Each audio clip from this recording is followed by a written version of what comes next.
Rick Ashley, Chairman of Arthur River Cement. It's a pleasure to be speaking to you today.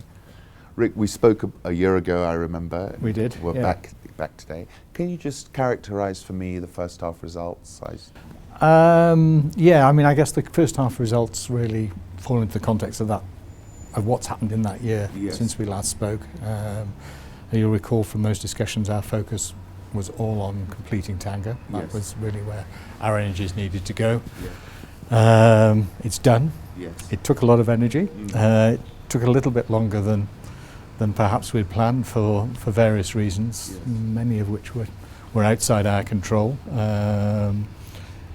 It took a little bit longer. The commissioning took a little bit longer again because of some instability, particularly in relation to power supply. That's now settled down, and we've worked hard with Tanesco to solve those issues. So you know that was the big task that was on our plate, and obviously that's informed a lot of what's happened in the first half of this year. That commissioning really meant rather than it being the first half of the year was split very distinctly into two quarters. The first of which was a significant pickup in the second quarter, right? So the first half was all about we had the plant finished, it was getting it working and getting the power supply stable, getting it working, getting it up to capacity, which took most. So it really, first quarter was without Tanga, second quarter was with Tanga. That's so that's stable. That trajectory will.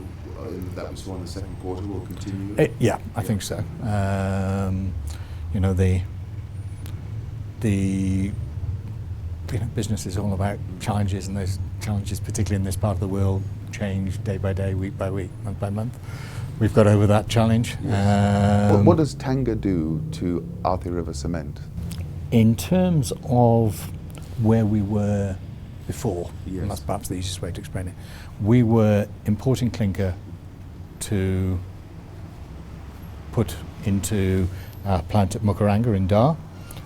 So our Tanzanian business at that stage was wholly reliant on imported clinker, and we were importing about 30% of our clinker need for Kenya. So whilst our strategy is always to be in charge of our own destiny, to build from limestone the whole value chain through to cement. Whilst we were in process in Tanga, we had the milling capacity for cement in Kaloleni and Dar in Athi River. We were utilising that through. Now obviously to utilise it through imported clinker starts to squeeze our margins. So now to be able to replace all of that entirely with our own internally produced clinker has a significant effect on our margins within the business. So you're seeing margin expansion because of Tanga, and competitors, do they have the same? I mean, are they importing their clinker, or are they making? The vast majority of our competitors are importing clinker. So does this give you a distinct competitive advantage? I think we feel very much that it does. We've seen what's happened, the steady pressure on the Kenya shilling. In the last month or two, we've seen a lot of volatility in the Tanzanian shilling. Can I touch on that? Because clearly I've been looking at a number of results that have come out, and it's been quite a hurdle, the weakening shilling. Can you talk us through how that's impacted the P&L, particularly in the 6-month numbers? Clearly, we build capacity. Capacity is expensive to put in. There is a significant chunk of our debt that is dollar denominated, albeit some of that debt is in the form of convertibles and everything. But from an accounting point of view, that remains on the balance sheet as debt.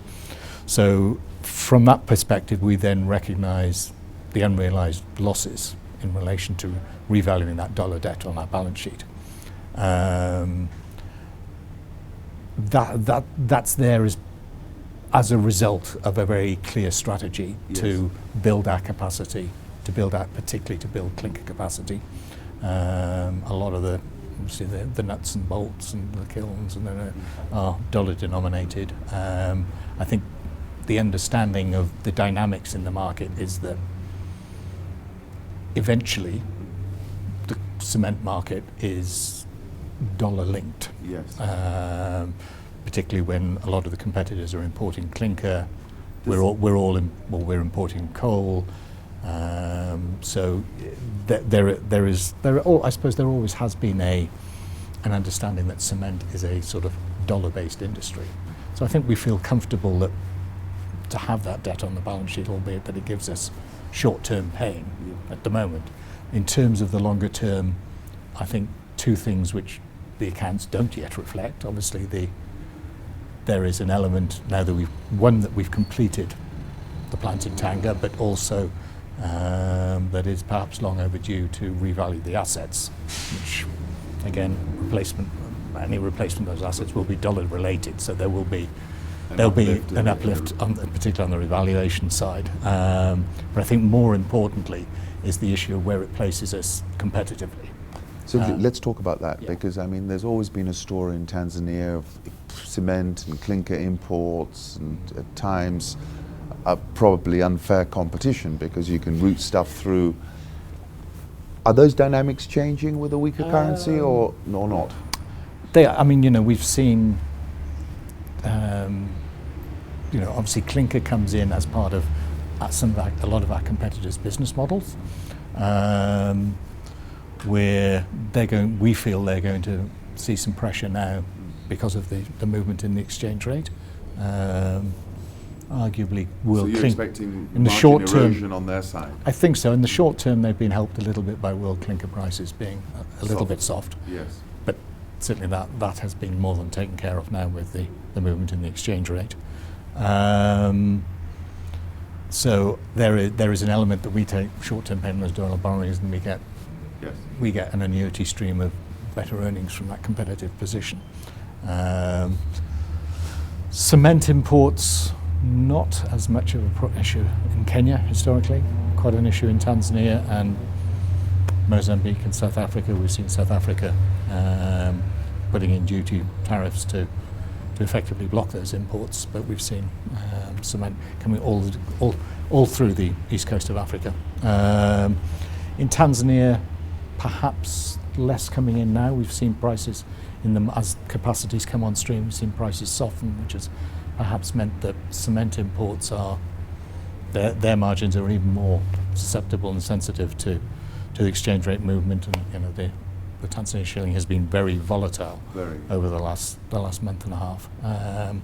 So that I think is taking care of a little bit of the cement imports. We'll see how things pan out going forward. Looking forward, I mean, you've obviously the business has expanded considerably. Cement demand, the demand curve seems to be in a nice place, double-digit growth. Yeah. Do you feel as chairman your company is in the right place right now? I think so. How do you look forward 24, 36 months? Are you consolidating? Are you expanding? What are you doing? I think we're in the right place. Obviously, we have increased capacity very significantly in a relatively short period of time.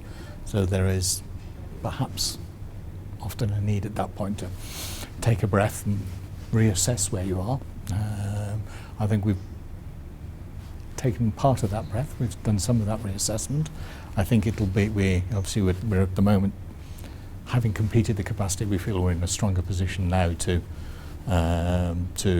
renegotiate and restructure some of the debt finance on the balance sheet.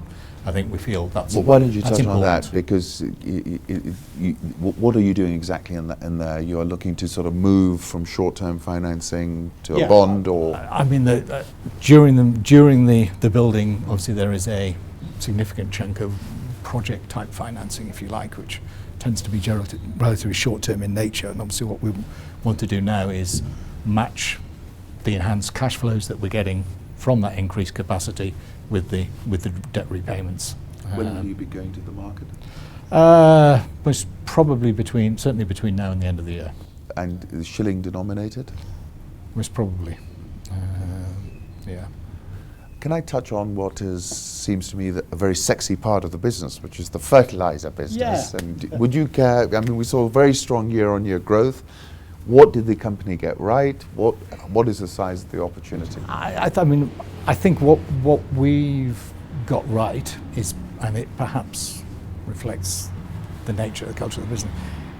In terms, in cement, we believe we got our strategy right by having this limestone to cement the whole value chain. In fertiliser, we believed from an early stage that the right thing to be doing was crop-specific, soil-specific fertilisers. Fertilisers that really help the farmer in his particular location with the particular crops he has. And at the end of the day, if his yields are significantly enhanced, which we think those specific fertilisers will do, then everybody wins. So a lot of work has gone on in the past, building that up. And now we're starting to reap the benefits of that. It's interesting that we've gone through, as a country, we've gone through sort of enormous changes, and now a certain amount of soul searching, I think, about the whole devolution, the constitution and the devolution issue. And I suppose a lot of the time we're hearing the difficulties with devolution. It's a huge beast that we've taken on, and we hear about the logistical and administrative difficulties. We hear about the financial burdens that this increased layer of government is creating. But it's interesting in relation to the farmers, where quite a few of the counties, and we've been lucky to work with a good number of them, have seen a very direct relationship between being able, feel like almost being crop specific, soil specific in terms of the way government works. They understand that their farmers in their particular county are incredibly important to the well-being of the whole county, the economy of the whole county works around them. So there are quite a number of them who have worked with us to ensure that a steady supply of fertiliser can go to the farmers, and that's helped. But we were in the position to be able to help them do that. So that's been a great positive story, I think.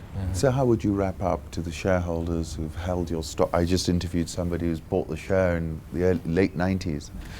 It's interesting that and he said he'd held it from there. Yeah, and each year we have the AGM, as we did this morning, and it's a huge number of familiar faces. Yes. There's a lot of people who've shown a great deal of long-term confidence in us, and I guess a lot because they bought into what we were saying. There was something in our strategy and our long-term approach that resonated with people, and that's why they've held the share. I think in my view would be that that long-term strategy is firmly in place. The markets are still growing. We're in a great position to serve those markets, particularly in cement, but also in fertiliser. And the growth will continue. Fantastic. Thank you. Ali, pleasure. Pleasure. Take care. Good to catch up. Yeah.